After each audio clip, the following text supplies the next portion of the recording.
ऐसी वीडियो रोज देखने के लिए आप मेरे वीडियो को लाइक करें, इस पे कमेंट करें और अपने दोस्तों के साथ शेयर करें। और हाँ, अगर आप इस चैनल पे नए हैं तो इसे सब्सक्राइब करना ना भूलें। सीक्रेट अंडरग्राउंड मारवा हाउस। उठने के बाद रोहित और अनिका तैयार होकर सीधा सीक्रेट अंडरग्राउंड पहुंच जाते हैं। वहां पहुंचने के बाद वह देखते हैं कि कौटिल्य अभी तक भी एकटक स्क्रीन की ओर देख रहा था।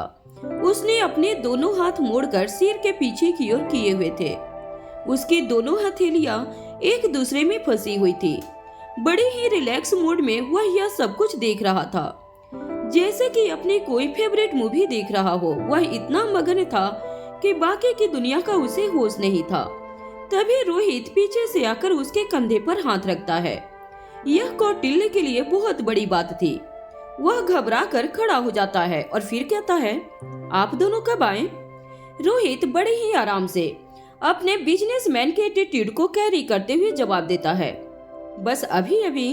कौटिल्य उन दोनों की तरफ देखते हुए कहता है, मैं समझ नहीं पा रहा हूँ कि आखिर चल क्या रहा है। उन लोगों का कहना है कि वह रिया नहीं है। पहले उन्हें लगा कि वह रिया की हमशक्ल है, फिर उन्हें लगा कि वह कोई इंसान नहीं है बल्कि छलावा है, फिर उन्हें लगा कि वह एक रोबोट है, और अभी आगे उन्हें क्या क्या लगेगा यह समझना मेरे बस की बात नहीं है।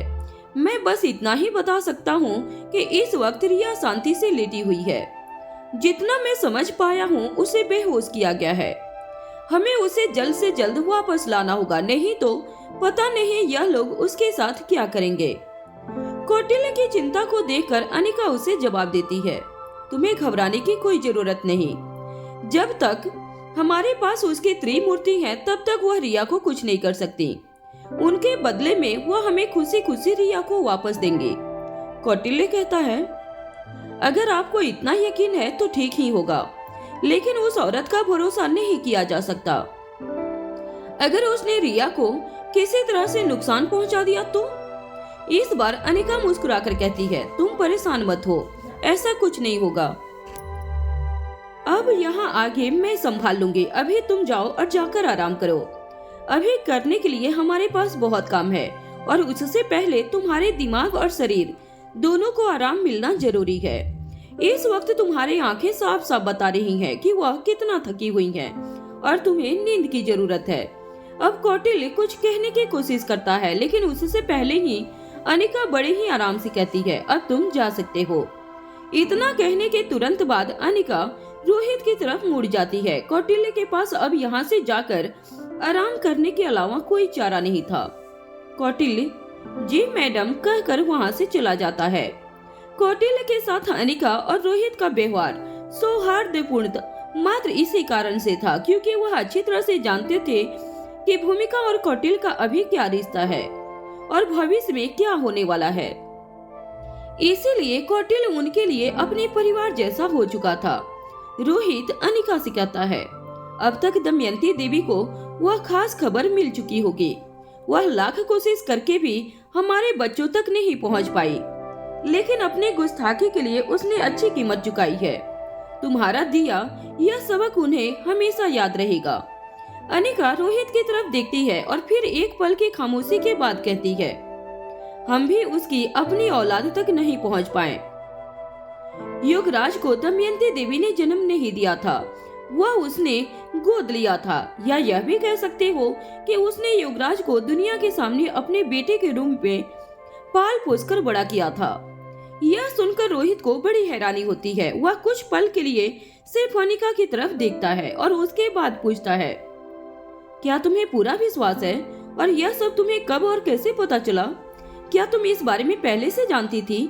अनिका जवाब देती है, नहीं, ना मैं इस बारे में पहले से कुछ जानती थी और ना ही कोई और इस बारे में कुछ भी जानता है। आज जब युगराज को उसके किए का भुगतान करना पड़ा तब उसने खुद अपने मुंह से यह बात कबूल की है।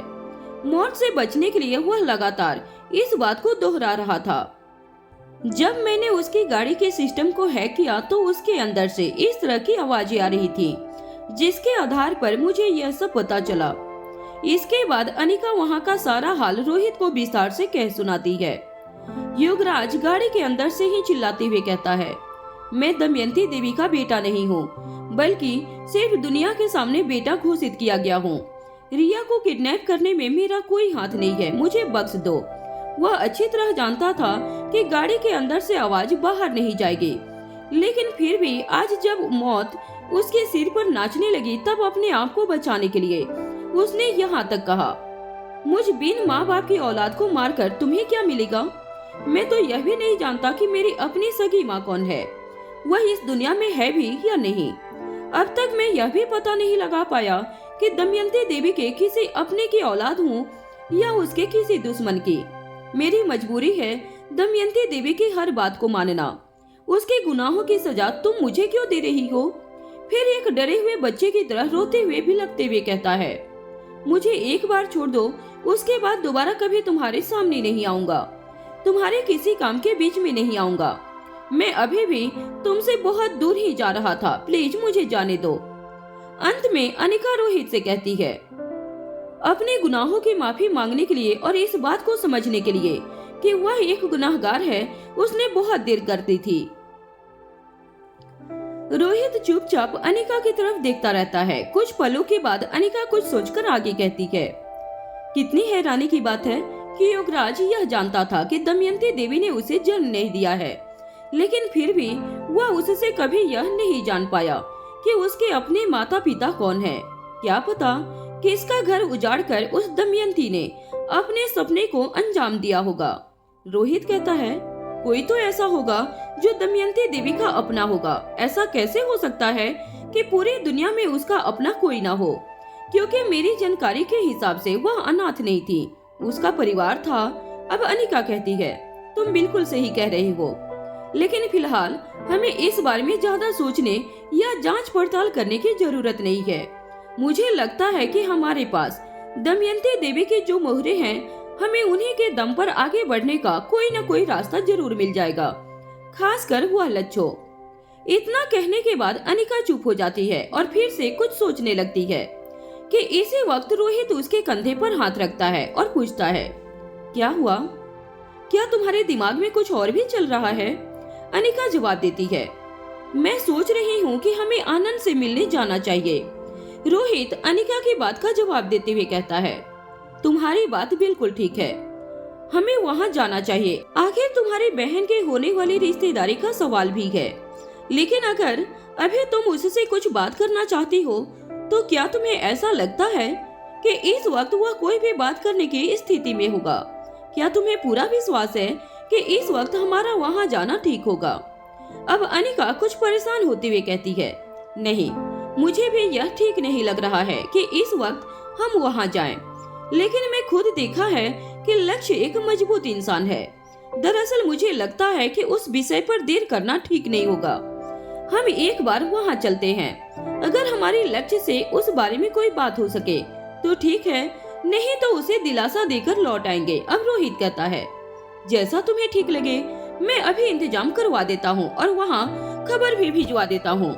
इसके बाद रोहित वहाँ से कुछ कदम दूर जाने लगता है ताकि चिराग मेहता और सिक्योरिटी को इन्फॉर्म कर सके, लेकिन तभी कुछ सोचकर वह रुक जाता है। फिर अनिका की तरफ घूमकर कहता है, क्या तुमने यह सोच लिया है कि दमयंती देवी के पास मौजूद रिया के लिए अब क्या करना है? पहले अनिका सिर्फ मुस्कुराती है और कुछ सेकेंड के बाद इस बात का जवाब देती है, हाँ, मैंने इस बारे में काफी पहले ही सोच लिया है, बस उसी को अंजाम देने का इंतजार है। रोहित अपनी गर्दन हिलाता है और फिर फोन पर बात करने लगता है। रोहित की सारी बात सुनने के बाद उधर से चिराग मेहता जवाब देता है, जी सर, हो जाएगा, मैं थोड़ी देर के बाद आपको इन्फॉर्म करता हूँ। इधर रोहित और अनिका दोनों स्क्रीन के सामने बैठे हुए थे कि तभी चिराग की कॉल आती है। रोहित फोन उठाता है तो चिराग कहता है, सर, लक्ष्य सन्याल ने आप लोगों के लिए मैसेज दिया है, खासकर अनिका मैडम के लिए। रोहित बिना कुछ कहे आगे सुनने लगता है। चिराग कहता है, सर, बात कहीं अजीब है, लेकिन मुझे उम्मीद है कि आप इसका मतलब समझ जाएंगे। लक्ष्य सन्याल का कहना है कि आप दोनों वहां न जाएं, इससे दूसरी तरह के विवाद खड़े हो सकते हैं। उसका कहना है कि मैं वक्त की जरूरत को समझता हूँ, इसलिए मैं आज रात खुद मारवा हाउस आऊंगा और आपसे मिलूंगा। अब रोहित चिराग को जवाब देता है, ठीक है। जैसे ही रोहित फोन रखने लगता है तभी चिराग कहता है, सर। चिराग की आवाज सुनकर रोहित रुक जाता है और फिर पूछता है, क्या तुम कुछ और भी कहना चाहते हो चिराग? चिराग जवाब देता है, जी सर, एक और बात भी है जो लक्ष्य सन्याल ने कही है। रोहित चिराग के झिझक को आसानी से सुन सकता था, इसलिए वह कहता है, बिना झिझक के कहो।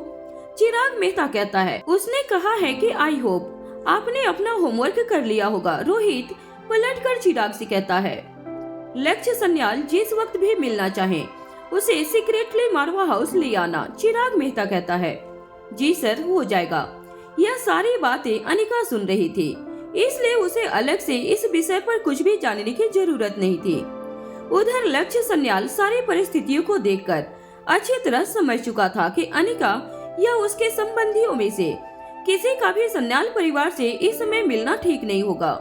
इसलिए पहले उसने श्वेता को मना किया और उसके बाद मल्होत्रा परिवार को, और अब मारवा परिवार से अपने घर पर मिलने से मना कर दिया। अब अनिका एनी से बात करती है। अनिका एनी से पूछती है, एनी, क्या तुम मुझे बता सकती हो कि इस काम को पूरा करने में और कितना वक्त लगेगा? एनी जवाब देती है, उसे पूरा करने में अभी लगभग 36 घंटे और लगेंगे। अब अनिका पूछती है, क्या तुम्हें पूरा विश्वास है कि तब तक यह पूरा हो जाएगा? एनी जवाब देती है, जी मैडम, यह पूरा हो जाएगा। अब अनिका अपने तसल्ली के लिए एक बार फिर से पूछती है, तुम्हें पूरा यकीन है ना कि वह सक्सेसफुल रहेगा? अब एनी जवाब देती है, हाँ, मुझे पूरा विश्वास है। मैंने उसके सभी सॉफ्टवेयर और हार्डवेयर को अच्छी तरह स्कैन किया था। मैं जरूर इसे समय पर बना दूंगी। आपको याद होगा, आपके ही कहने पर उसके लिए सॉफ्टवेयर मैंने खुद तैयार किया था और उसके बाद डाउनलोड भी किया था। अब अनिका कहती है, मुझे तुम पर पूरा विश्वास है कि तुम जरूर इसे पूरा कर लोगे। मैं अपने अगले टारगेट के बेहद करीब हूँ, बस इसीलिए कंफर्म कर रही थी ताकि अपने अगले काम को अंजाम देने से पहले सही निर्णय ले सकूं।